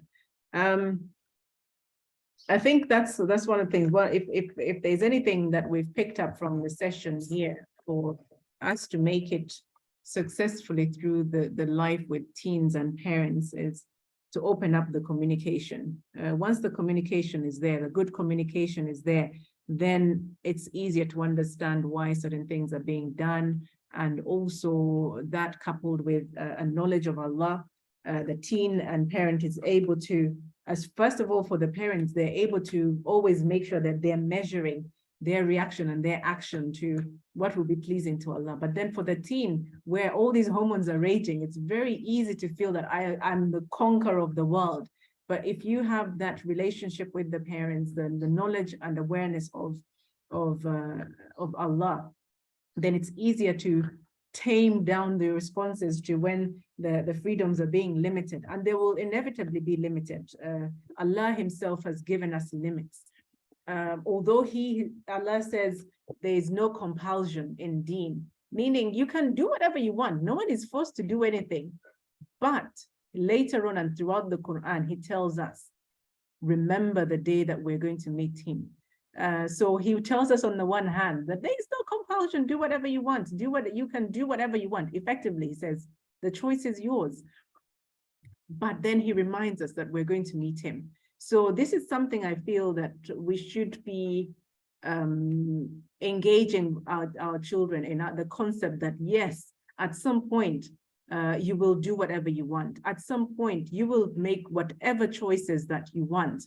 At some point, whatever it is that you want to do will be at your fingertips. And only you yourself will prevent it. Or if Allah definitely does not will it, it won't happen. But they have to know that, yes, they'll have that, but they're going to meet their Lord. They're going to meet their Lord, who is going to ask them one thing after the next until every single deed is accounted for. But this is something we have to start at a very early age, and not in a way that scares them or us, but in a way that just puts it as reality, that this is going to happen. Be aware of this as you make your decisions, as you make your choices. Be aware of that. And in many ways, when a teen has no freedoms, you're exempt from responsibility. The moment we're forced to do something, the responsibility is not yours. And that's it's a safe place. Only that as a teen, you don't really feel it as a safe space. But we have the freedoms. We will get to the time when you're free and you can do whatever you want, but then you need to have that mind and that awareness that Allah has, that Allah is watching us. Allah has all knowledge of what we're doing. Allah is merciful and he'll guide us, but that we are going to be held accountable for our consequences. So I'd like to open it up for final comments. So if you've got any final comments, please do raise your hand. We'll take some final comments from our key participants. So Dr. Faridah, Adil, and Shafic. So if you can prepare your final comments on this, and then in a minute or two, and then we'll close. So it's important that we realize that the freedoms that we seek very, very passionately for may be good, may not be good. However, we've got to be prepared to face the consequences. Freedom comes with consequences. Choices bring consequences. And so for teens out there, do look out and be aware that there are consequences and there are reasons. Engage the parents in them. I hope that from today, parents and children will have something to talk about. If there's nothing else, at least talk about what did you think of what Luqman talked about, or Jawhar, or whoever it is that said something. Engage your parents. Those whose parents haven't attended this, get them to tell them about it, and then engage them in some thoughts. As you realize, when we grow, you find that you wish you had engaged in some of these serious discussions with your elders much earlier. So do it now. And for parents, find a way. Let's find ways to communicate with the children at their level. It's difficult sometimes because they don't really like the things that we do, or we don't understand what they do, but let's try. Let's keep those communication lines open and really free, that, as Aisha said here, that they can talk to their parent about anything. And as teens, I challenge you, make sure you have a grown-up. If it's not your parent, in the Chiganda culture, they had a really good they have a good concept of a senga. So a senga is that person who you go to speak to about anything that you might be embarrassed to speak to your parents about.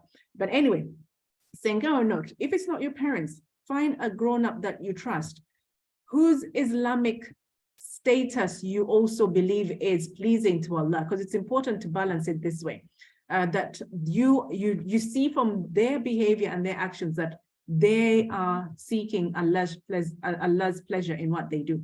Find someone who you can go to and talk to about anything, including if it's preparation for marriage, if it's relationships. We've had a session about relationships, so you know what the guidance is on Islamic boyfriend-girlfriend relationships, but someone that you can open up to and say, this is bothering me, and they will not judge you and they will guide you. It's important to have that. If it's not your parents, find someone that you trust and you trust their outlook and their worldview on life. Jauhar mentioned about worldview, and it's very, very important. So please, let's open up for closing remarks, but I'd like to remind us that it was a discussion. Hopefully we've gained something, even if it's one thing that helps us be more mindful of our relationship with Allah as regards to the interactions we have between parent and children. Let's embrace it. Share some of the thoughts that have been on here with people that haven't attended. Get them to be aware of this, because we are trying to save our nation of Muslims, our nation here in Uganda that is falling by the wayside in many areas. But we can only do that one step at a time, working together. So I'll open it up to Dr. Faridah. If you'd like to give your closing remarks, then we'll go to Shafic, we'll go to Adil as well. Assalamu alaikum wa rahmatullahi wa barakatuh. I think this was a good discussion.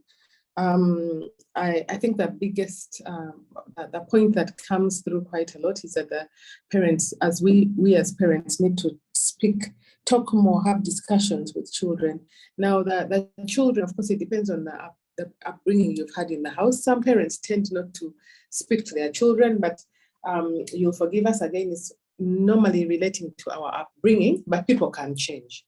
Some people find certain things difficult as discussions. They make them uncomfortable to speak to their children about. But if you start the discussion slowly, I think these are things that parents can grow to start accepting that it's important to have a two-way traffic in terms of discussions rather than one way. But for the teenagers, I think if you do it well, because now as parents, we are starting to realize that at a certain age, we have to start having discussions with the children. I think you'll get your points across and you'll have positive discussions, I'm sure. Most of us parents are this is the way it's going to happen. But if you have the discussions and they hear your argument, if it's an argument that is that is one that you can build on or that is acceptable, I think you'll get somewhere. But teenage years are very difficult, and especially in this time. And it's going to even be worse for the times of your children, inshallah. So that's something that we have to accept. But we all have to learn from each other. 1, 2, we have to have a dialogue. And also we have to try and ask the questions of why. If you ask the questions of why, many a times you realize why a parent is doing what they're doing. If they don't have an answer, they'll also check themselves, and maybe it will give them an opportunity to think about how to do things differently. But for sure, parenting in this generation is not for the cowards, and you people have to appreciate that, and keep the channels open with your parents. It will make a big difference, inshallah. Thank you very much, Dr. Faridah. Okay, over to Shafic. Okay, my final remarks. First of all, I'm going to thank my co-presenters. Thank you for attending. Thank you for sharing the views. I'm going to thank the participants. Thanks for buying data, time, and the rest. I also thank our host, Dr. Sophia, from Madam Sophia, for hosting us and sharing with us various things. We've learned a lot from you. My final remarks to the parents, let's have an evaluation at least once a month. That evaluation, let it be somewhere special. Provide like at an hotel or an outing where you sit with your kids, you ask them, what have I done wrong? Where should I change? Where, like things like that. That's going to bring an open mind and it's going to boost your relationship. Let it be from home. Let it be away from home. You will share. Then secondly, to the kids, let's think twice. Let's be neutral. Ask yourself, why is so and so going like this? Don't be one-sided. Don't be one-sided. Yeah, you be open-minded. Thank you for listening. Assalamu alaikum wa rahmatullahi wa barakatuh. Wa alaikum assalam wa rahmatullahi wa barakatuh. Barakallahu fikum. I like that evaluation, inshallah. So over to Adil.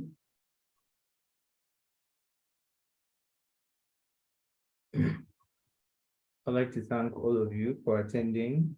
I'd also like to thank Madam Sophia for organizing this. It's really amazing.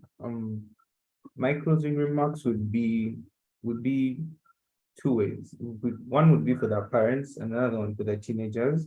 For the parents, most parents don't like to realize the fact that they cannot control and safeguard their children throughout every aspect of their life. That's one thing that I would like to point out. And also to teach your children their religion, Deen, because with the Deen, if your child is Deen oriented, then you won't really have a much harder time explaining to them these things.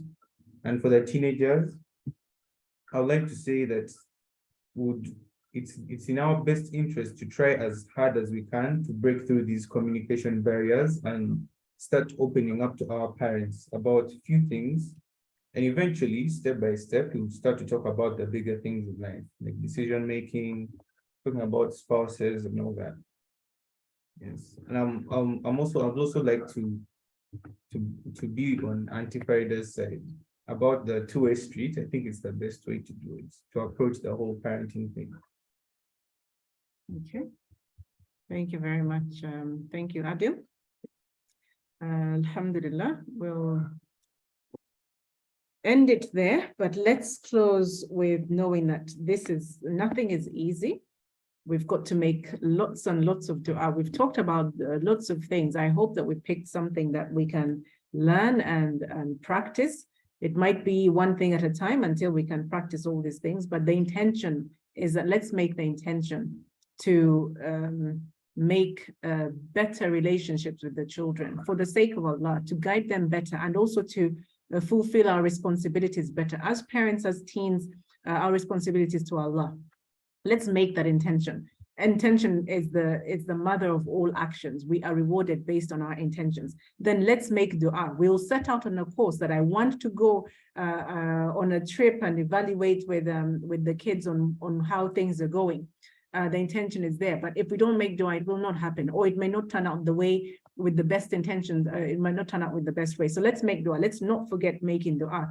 If we're finding there is trouble in communication between parent and child, teens, you're struggling to get something out to your parents, pray about it. Dua, dua, dua. You might find that maybe you can't get through to them, but you know someone who can get to them. We've got to be creative with these solutions and processes that we want to take. So let's make dua. Let's ask Allah to facilitate this life for us. Let's ask Allah to facilitate our interactions in this life with our families and facilitate the path of goodness for us to Him. And inshallah, if we do that, we'll find that these all were just tests and challenges. At the end of the day, they're tests and challenges. How well are we performing on them is what we've got to ask ourselves. How well am I doing what's pleasing to Allah? If we're finding we're struggling between parent and child, ask ourselves, Allah, is what I'm doing pleasing to Allah? If it's not, we will know in our hearts if it is or if it isn't. And let's put that as a guiding principle. So as teens, be prepared also to work with your parents. One of the speakers said, parents are working. Sadly, that's a reality for many of them. It's very hard to make ends meet. And it's Ugandan life is astronomically costly. And so some parents just have got to work. However, if you are aware of that, and they're trying to provide for you, see how can you get into their lives? How can you communicate? Maybe you say, look, today I want to go with you to work. Okay, let's go and see what is that keeping you busy. So you can get to see what they're doing, spend time with them, and then communicate with them. So be creative. Let's be creative. Let's not just complain about the things that our parents are doing or not doing. Let's engage them in finding those solutions and being creative about them. So may Allah accept our session today. May Allah accept the good that was in it and protect us and forgive us from the evil that was in it. We pray that we remain guided and we meet in a better gathering in this world or even in the hereafter. So any of the people who aren't aware of this, we have our regular sessions. They'll be back on, inshallah, from next weekend on Sunday, 10 until 11:30. So we have a session for teens and young adults. We'll going through the fundamentals of life. So tune in. The link is usually the same. It remains the same. So inshallah, tune in and listen out for communications. If you'd like to be put on the mailing list, use the same channels that got you this message to find out how to get onto the communication list for notices about the sessions that we hold. So barakallahu fikum to all our guests, Dr. Faridah, Abdul Aziz, who had to drop off, unfortunately, with an emergency, Shafic, Sematimba, Adil, Hamida, Aisha, Lukman, Jawhar, all the people who participated and those who listened. It's important that we thank you and ask Allah to accept all our deeds. Subhanakallahumma bihamdika, ashhadu an la ilaha illa ant, astaghfiruka wa atubu ilayk. Subhana rabbika rabbil izzati amma yasifun. والسلام على المرسلين والحمد لله رب العالمين في كل لحظة أبدا عدد خلقه ورضا نفسه وزنة عرشه ومداد كلماته. السلام عليكم ورحمة الله وبركاته.